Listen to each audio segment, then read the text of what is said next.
Hi friends, Sringeri Sharada ಮಾತೆಯ ಆವಾಸ ಸ್ಥಾನ. ದೇವೇಗೌಡ ಮತ್ತು ಫ್ಯಾಮಿಲಿ ಪದೇ ಪದೇ ಇಲ್ಲಿಗೆ ಹೋಗ್ತಾ ಇರ್ತಾರೆ. ದೇಶ ವಿದೇಶಗಳಿಂದಲೂ ಇಲ್ಲಿಗೆ ಭಕ್ತರ ದಂಡೇ ಹರಿದು ಬರುತ್ತೆ. ಹಾಗಾದ್ರೆ ವಿದ್ಯಾಬುದ್ಧಿ ಕೊಡೋ ಶಾರದಾಂಬೆ ಇಲ್ಲಿಗೆ ಬಂದು ನೆಲೆಸಿದ್ದು ಯಾಕೆ? ಶಂಕರಾಚಾರ್ಯರು ಈ ಕ್ಷೇತ್ರ ಸ್ಥಾಪಿಸಲು ಕಾರಣ ಏನು? ಈ ಪುಣ್ಯ ಕ್ಷೇತ್ರದ ವಿಶೇಷತೆ ಏನು? ಈ ರಹಸ್ಯಕಾರಿ ಅಂಶಗಳನ್ನು ಈ ವಿಡಿಯೋದಲ್ಲಿ ಹೇಳ್ತಾ ಹೋಗ್ತೀವಿ. ಅದನ್ನ ನೋಡೋಕ್ಕೂ ಮುನ್ನ ನೀವಿನ್ನೂ ನಮ್ಮ ಚಾನಲ್ಗೆ ಸಬ್ಸ್ಕ್ರೈಬ್ ಆಗಿಲ್ಲ ಅಂದ್ರೆ ಈ ಕೂಡಲೇ ವಿಡಿಯೋ ಕೆಳಗೆ ಕಾಣ್ತಿರೋ ಕೆಂಪು ಸಬ್ಸ್ಕ್ರೈಬ್ ಬಟನ್ ಒತ್ತಿ ಪಕ್ಕದ ಗಂಟೆ ಗುರುತಿನ ಮೇಲೆ ಕ್ಲಿಕ್ ಮಾಡಿ. ಶೃಂಗೇರಿ ಶಾರದಾಂಬೆ ಅಕ್ಷರಾಭ್ಯಾಸಕ್ಕೆ ಈ ಕ್ಷೇತ್ರ ತುಂಬಾನೇ ಫೇಮಸ್. ಚಿಕ್ಕಮಗಳೂರಿನಿಂದ 90 ಕಿಲೋಮೀಟರ್ ದೂರದಲ್ಲಿರೋ ಶೃಂಗೇರಿಯಲ್ಲಿ ಈ ಕ್ಷೇತ್ರ ಇದೆ. ತುಂಗಾ ತೀರದಲ್ಲಿ ನೆಲೆ ನಿಂತಿರೋ ಶಾರದಾಂಬೆ ಸನ್ನಿಧಿಯು ಬಹಳ ವಿಶೇಷತೆಗಳನ್ನು ಒಳಗೊಂಡಿದೆ. ಶೃಂಗೇರಿ ಅನ್ನೋ ಹೆಸರು ಬಂದಿದ್ದು ಹೇಗೆ? ಶೃಂಗೇರಿ ಈ ಹಿಂದೆ ಪುರಾಣದಲ್ಲಿ ಶೃಂಗಗಿರಿ ಎಂದು ಪ್ರಸಿದ್ಧವಾಗಿತ್ತು. ಇಲ್ಲಿ ಋಷ್ಯ ಶೃಂಗರು ತಪಸ್ಸು ಮಾಡಿದ್ದರು. ಅಲ್ಲದೆ ಇಡೀ ಊರು ಬರಗಾಲದಿಂದ ತತ್ತರಿಸುವಾಗ ಯಜ್ಞ ಯಾಗಾದಿಗಳನ್ನು ಮಾಡಿ ಮಳೆ ತರಿಸಿದ್ರು. ಇದೇ ಕಾರಣಕ್ಕೆ ಈ ಊರಿಗೆ ಶೃಂಗೇರಿ ಅನ್ನೋ ಹೆಸರು ಬಂತು ಅಂತ ಹೇಳಲಾಗುತ್ತೆ.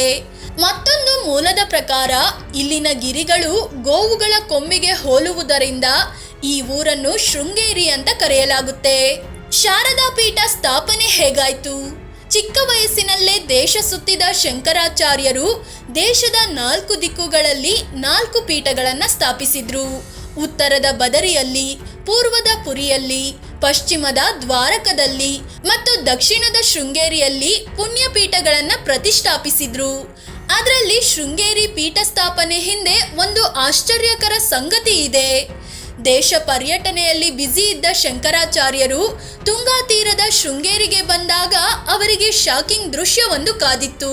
ಕಾಳಿಂಗ ಸರ್ಪವೊಂದು ಬಿಸಿಲಿನಿಂದ ನರಳುತ್ತಿದ್ದ ಗರ್ಭಿಣಿ ಕಪ್ಪೆಗೆ ಹೆಡೆ ಎತ್ತಿ ನೆರಳು ಕೊಡ್ತಿತ್ತು.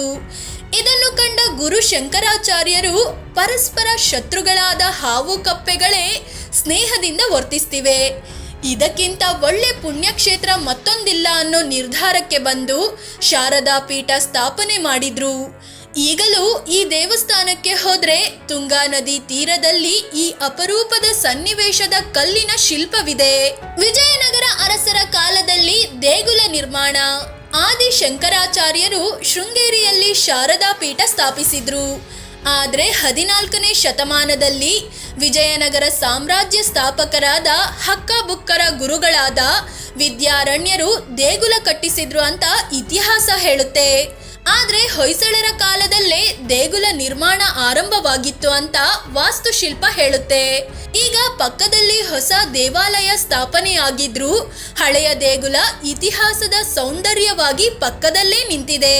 ಶ್ರೀ ಕ್ಷೇತ್ರದಲ್ಲಿ ಶ್ರೀ ವಿದ್ಯಾಶಂಕರ ಮತ್ತು ಶ್ರೀ ಶಾರದಾಂಬೆ ಗುಡಿಗಳೊಂದಿಗೆ ಹಲವಾರು ದೇವರುಗಳ ಸಾನ್ನಿಧ್ಯವಿದೆ. ಶಕ್ತಿ ಗಣಪತಿ, ತೋರಣ ಗಣಪತಿ, ಕಾಲಭೈರವ, ಹರಿಹರೇಶ್ವರ, ಆಂಜನೇಯ, ದುರ್ಗಾಂಬ, ಕಾಳಿಕಾಂಬ, ರತ್ನಗರ್ಭ ಗಣಪತಿ ಸೇರಿದಂತೆ ಇನ್ನೂ ಹಲವಾರು ಗುಡಿಗಳಿವೆ. ಅಮ್ಮನ ಸನ್ನಿಧಿಯಲ್ಲಿವೆ ದೇವರ ಮೀನುಗಳು. ದೇವಸ್ಥಾನದ ಮುಂದಿರೋ ತುಂಗಾ ನದಿಯಲ್ಲಿ ರಾಶಿ ರಾಶಿ ಕಪ್ಪು ಬಣ್ಣದ ಸುಂದರ ಮೀನುಗಳಿವೆ. ಅವುಗಳನ್ನು ದೇವರ ಮೀನುಗಳೆಂದು, ಈ ಹಿಂದೆ ಯಾರೋ ಈ ಮೀನುಗಳನ್ನ ಹಿಡ್ಕೊಂಡು ಹೋಗಿ ಅಡುಗೆ ಮಾಡಿದಾಗ ಸಾರೆಲ್ಲ ರಕ್ತ ಆಗಿತ್ತೆಂದು ದಂತಕಥೆಗಳಿವೆ. ಇಲ್ಲಿಗೆ ಬರೋ ಭಕ್ತರು ದೇವರ ಮೀನುಗಳಿಗೆ ಮಂಡಕ್ಕಿ ಹಾಕಿ ಖುಷಿ ಪಡ್ತಾರೆ. ಇಲ್ಲಿ ಮೀನುಗಳಿಗೆ ಮಂಡಕ್ಕಿ ಹಾಕೋದು ಕೂಡ ಒಂದು ಹರಕೆಯಾಗಿದೆ. ಹೀಗೆ ಅಮ್ಮನವರ ದೇವಾಲಯದ ಬಳಿ ತುಂಗೆಯ ಒಂದು ತೀರದಿಂದ ಇನ್ನೊಂದು ತೀರಕ್ಕೆ ಒಂದು ಸೇತುವೆ ಇದೆ. ಇಲ್ಲಿಂದ ನಾವು ಗುರುಗಳ ಮಠಕ್ಕೆ ತೆರಳಬಹುದು. ಇಲ್ಲಿ ಗೋಶಾಲೆ, ಗುರುಮಠ, ವೇದಶಾಲೆ ಮುಂತಾದವುಗಳನ್ನ ಕಾಣಬಹುದು. ಜಗನ್ಮಾತೆ ಶಾರದಾಂಬೆ ಕ್ಷೇತ್ರದ ವಿಶೇಷತೆಗಳು. ಶಾರದಾ ಮಾತೆ ನೆಲೆಸಿರೋ ಈ ಕ್ಷೇತ್ರ ಹಲವಾರು ವಿಶೇಷತೆಗಳನ್ನ ಹೊಂದಿದೆ. ಈ ಕ್ಷೇತ್ರದಲ್ಲಿ ನಿತ್ಯವೂ ಸಾವಿರಾರು ಮಂದಿಗೆ ಅನ್ನದಾಸೋಹ ನಡೆಯುತ್ತೆ. ಮಧ್ಯಾಹ್ನ ಮತ್ತು ರಾತ್ರಿ 2 ಹೊತ್ತು ಅನ್ನದಾನ ನಡೆಯುತ್ತೆ.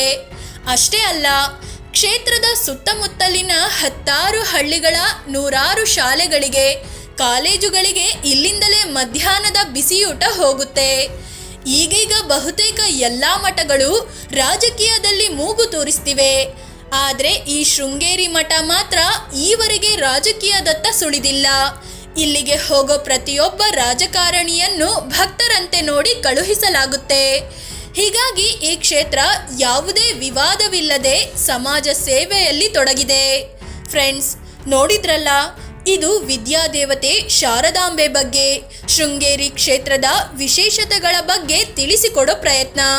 ಈ ವಿಡಿಯೋ ಇಷ್ಟ ಆಗಿದ್ರೆ ಲೈಕ್ ಮಾಡಿ, ಶೇರ್ ಮಾಡಿ, ಹಾಗೆ ಕಾಮೆಂಟ್ ಮಾಡಿ ನಿಮ್ಮ ಅಭಿಪ್ರಾಯ ತಿಳಿಸಿ.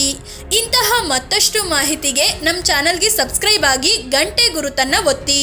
ಮತ್ತೊಂದು ವಿಡಿಯೋದಲ್ಲಿ ಮತ್ತೆ ಸಿಗೋಣ. ಧನ್ಯವಾದ.